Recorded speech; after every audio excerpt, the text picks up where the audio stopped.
د بدقسمتۍ نه زموږ د پښتنو په معاشره کې یو داسې جاهله او د تهذیب نه مکمل نابلده نسل رالوی شوی دی چې د هغې لیدلو سره پردي څه کوي چې موږ په خپله پښتانه خو هم سترګو ښکته کولو باندې مجبور شو. د دې بدرنګو ځوانانو حرکتونه داسې لګي لکه چې تهذیب، غیرت او شعور درې واړو اجتماعي خودکشي کړې وي. د دې زومبیز بدتمیزي دې حد ته رسېدلې ده چې د اسلام آباد، کراچۍ او په خپله د خیبر پښتونخوا سنجیده خلک هم لکه د اختر په ورځ د خوشحالۍ په موقع هم د خپلو کورونو نه د خپلو زنانو او بچو سره بهر راوتلو ته نه تیاریږي، ځکه چې هغوی ته د بهر راوتلو نه پس یو داسې سرکس په نظر راځي چې مکمل د عقل نه خلاص او بدتمیزي د اسمان سره خبرې کوي. اوږده او بینا په کمیسونه اچول، په سړکونو لکه د خرو غوندې ټوپونه وهل، د ښکلو هلکانو لیدلو سره بې کنټروله کېدل، په سړکونو باندې سملاستل، د پاګلانو په شان حرکتونه کول، په پردو زنانو پسې شاته اوازونه کول، دا ټولې کارنامې داسې پیش کېږي لکه چې د دوی په نظر کې یوه غټه بهادري وي، خو ولې په حقیقت کې دا صرف د کونیتوب اخري نشانې دي. نوم دې د پښتنو دی او دا کار د جولاګانو دی، کله جبر او باسه کله خپیو چته او دنه ښکارا کو نه ورکوا د ټول نه بهتره ده. راځو د ویډیو طرف ته. نو سلامونه، زه یم ستاسو ورور. ویډیو تر اخره وګورئ. دې ته وایي د پیشو بچي، دې ته وایي د غوا بچي او دې ته وایي د خره بچي. او که ستاسو یقین نه راځي نو ثبوت را سره هم وګورئ.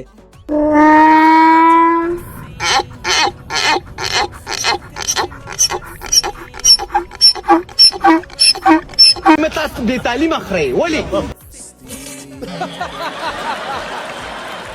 یو وخت و چې دا کارونه به صرف دې خلکو کول، ځکه چې دوی ځان ته دریم او کمزوري مخلوق وایي، خو د دې مخلوق سره د ناستې پاستې اثر دومره سیوا شو چې نتیجه یې نن زموږ کلو کورونو او کوڅو ته راورسېده. که موږ د دنیا د نورو ملکونو د پارکونو جایزه واخلو نو موږ ته د هغوی د معاشرې د تعلیم، د تهذیب او د اعلی تعلیم یافته کېدو نښې او نشانې داسې ښکاري لکه چې په توره شپه کې په شین اسمان څنګه سپینه سپوږمۍ ځلیږي. او ورپسې اوس زموږ د 15,000 کاله تاریخ لرونکو د درنو پښتنو د معاشرې حالات هم ووینئ. د دنیا قومونه نوجوانان د خپل ملک مستقبل او د خپل معاشرې سرمایه ګڼي. نو بل طرف ته تاسو دا اندازه لګولی شئ چې پښتون قوم ته د تعلیم او د تهذیب د زده کولو څومره ضرورت دی. تاسو کتی شئ چې دا د فیملی پارک دی او د دې شاته تاسو زنانه هم لیدی شئ، خو ولې دا سره د ګیري چرسان او پوډریان د خپلې کونې د خارښ د چینجي نه مجبوره دي.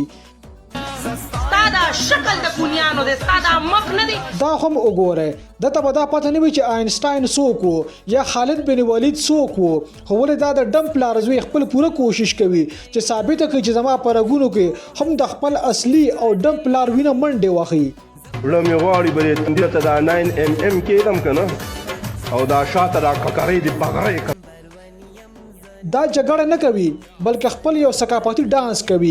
دا د فیملی راوستلو دپاره حکومت دې قوم له یو پارک جوړ کړی دی، خو ولې د بدقسمتۍ نه پرې لیونو، پاګلانو او کونیانو قبضه کړې ده. بې غیرته شرم تاله نه درځي. د دې د عمر د انګریزانو نوجوانان خلکان میزایل او اټم بم جوړوي، هغوی سپوږمۍ ته د ختلو تجربې کوي او زموږ د پښتون بچي د چرسو ډک سګرټ اوسکي په پارکونو کې په سلو موشن کې ډانس او کونه ششنوي. دا هم د هغې درنو او عزتداره پښتنو بچي دي کوم چې په عالمي سطح د پاکستان د نوم د روشن کولو په کوشش کې په ځان شپه او ورځ یو کړي وو. نو بل طرف ته هم د هغوی پښتنو بچو د خپلو مشرانو نوم په خاورو کې ملاوخلو کې څه کسر هم نه دی پرېښودی. صرف بچي پیدا کول ضروري نه دي بلکې هغوی ته ذمهداري، تربیت او کردار سازي هم زده کول پکار دي. خو ولې افسوس په دې خبره دی چې ځینې خلک په حقیقت باندې د ځان پوهه کولو په ځای د بچو په تعداد سیوا کولو کې لګیا دي. دا قوم د بچپن نه د ځوانۍ پورې د دیني مدرسو نه تعلیم حاصلوي. دوی خپل ځان ته 15 وخته مونځګزاره، تبلیغي او غټ دیندار ویلو باندې خوشحالیږي، خو ولې دا حقیقت بالکل نه دی. په اصل کې د دین اسلام د تعلیماتو نه دا خلک ډېر لري دي. د قوم لوط کار دوی خپله فریضه ګڼي او د دوی په قوم کې دا یو جایز او حلال کار دی. د پښتنو قوم غیرتمندو او خانداني خلکو له د دې بې غیرتو خلاف اواز اوچتول پکار دي، ځکه چې دا لږ غوندې خلک ټول پښتون قوم بدناموي.